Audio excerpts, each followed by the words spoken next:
کیونکہ دین کا کام میرے دوستو اللہ کی مدد سے ہوگا، اس میں کسی کی مدد نہیں لی جاتی، کوئی حاکم کوئی مالدار، اللہ کی مدد سے یہ کام چلا ہے کہ اللہ کے بندوں نے اپنی جان مال کو اس میں لگایا ہے۔ سیدھے سادے لوگ عمل کرتے ہیں، کام کرتے ہیں، اور ان کی وجہ سے یہ کام پھیل جاتا ہے۔ کام کے ساتھ اللہ کی مدد ہے۔ ایسا ہوگا کہ اس محنت کے کرنے میں کبھی کوئی دشواری آوے، کبھی کوئی تکلیف آوے، کوئی رکاوٹ آوے، یہ ہوگا۔ رسول صلی اللہ علیہ وسلم کے ساتھ سب سے زیادہ مدد ہوئی ہے، ایسی مدد کسی نبی کی نہیں ہوئی ہے۔ وہ آپ پر تکلیفیں بھی ایسی آئی جو کسی پر نہیں آئی ہے، کہ حضور نے فرمایا کہ مجھے ایسی ایذا ہوئی ہے کہ ایسی ایذا کسی کو نہیں ہوئی، اور مدد بھی آپ کی ایسی آئی ہے کہ کسی کی ایسی مدد نہیں ہوئی، کہ آپ کی بات اللہ نے پوری دنیا میں چلائی ہے۔ حضور صلی اللہ علیہ وسلم کی محنت کا یہ اثر ہوتا ہے کہ آپ کے دشمن آپ کے دوست ہو گئے۔ بہت کم لوگ ہیں کہ جو دشمنی میں مرے ہیں، ابو جہل ہے، یہ ضدی تھے، باقی سب لوگ اپنی دشمنی چھوڑ کر آپ کے ساتھ ہو گئے۔ ضدی تو ہمیشہ محروم ہوتا ہے، یہ یاد رکھو، جو ضدی ہوگا وہ محروم ہوگا، اسے نہیں ملے گا کچھ بھی، وہ اپنی ضد پر ہے۔ طریقہ یہ نہیں ہے کہ یہ کام کو چھوڑ کر دوسرا کام کرو،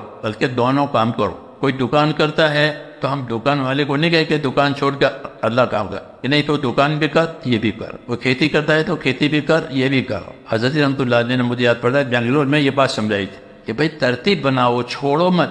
دکان والے کا دکان چھوڑے تو کب تک چلے گا؟ دکان چھوڑ کے اور نبھے گا نہیں، چھوڑ کے کرنے والا نہیں، کیونکہ اس کو ضرورت تھی اور چھوڑ دیا۔ یہ طریقہ ہمارا نہیں ہے کہ کسی کام کو توڑ کے چھوڑ کے اس میں لگ گئے، کہ نہیں۔ یہ بات دین کی ہر کام میں ہے، اس محنت کو ترتیب سے سمجھنا ہے۔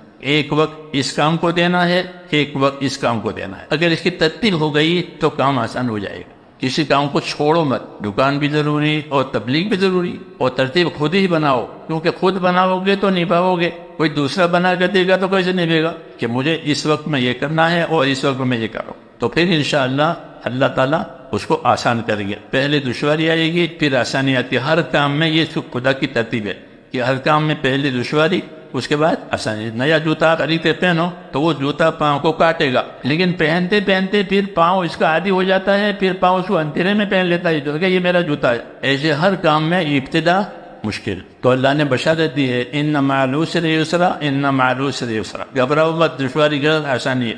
اچھا ہمت کریں، نہیں تو شیطان اس کو ڈراوے کہ تمہارا کیا ہوگا، تمہارا کیا ہوگا، کہ کچھ نہیں ہوگا، جو اللہ نے کہا وہ ہوگا۔ خود اللہ کے وعدوں کا یقین کر کے چلو، اللہ کے وعدے سچے ہیں، اور جو دین کی مدد کریں گے خدا ان کی مدد کرے گا، ان کے مسئلوں کو اللہ حل کرے گا، امت کے مسائل اللہ تعالیٰ حل کرے گا، کیونکہ امت میں دین آئے گا، تاکہ ہماری زندگی دینی بنے اور امت کی زندگی بھی دینی بنے اور ہماری آخرت بنے۔ اور کچھ لینا نہیں ہے لوگوں سے، کیا بنانا ہے کہ ہماری آخرت بنے؟ ہم تو آخرت بننے کے لیے گئے، کیونکہ جو آخرت بننے کے لیے گئے وہ کرتا رہے گا، جو کسی غرض کے لیے چلے گا وہ نہیں چل سکے گا۔ جب اس کی غرض پوری ہو جائے گی تو چھوڑ دے گا، اور غرض کی نہیں پوری ہوئی تو بھی چھوڑ دے گا، کہ کیا فائدہ۔ اس لیے یہ کام غرض والوں کا نہیں ہے، یہ کام اس کا ہے اخلاص والوں کا، آخرت بنانے والوں کا، کہ جو آخرت بنانے کے لیے چلیں گے تو اللہ تعالیٰ اس کی آخرت بھی بنائے گا، اور اس کی برکت سے دنیا بھی بنا دے گا۔ دنیا برکت والی ملے گی، آخرت کامیابی والی ملے گی۔ اس لیے میرے بھائیوں کہتے ہیں کہ ارادے کرو اور اپنے آپ کو اس کام کے لیے تیار کرو۔